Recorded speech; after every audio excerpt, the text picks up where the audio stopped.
আসসালামু আলাইকুম। Hello viewers, আপনারা কেমন আছেন? আজকে আমি দেখাও করব, শুনেন আপনারা। শুনলে বলেন কেমন হয়েছে।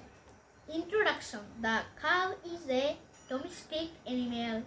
It is found everywhere in the world.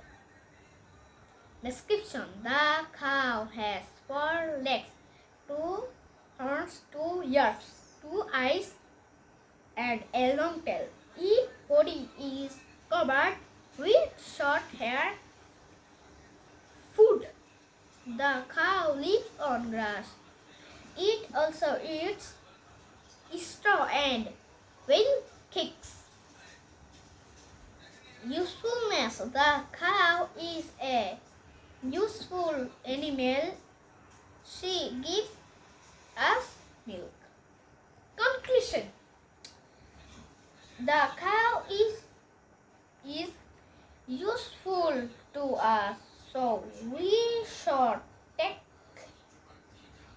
care of it. এখন শুনলেন ভিউয়ার্স কেমন হয়েছে? ভালো হলে লাইক এবং সাবস্ক্রাইব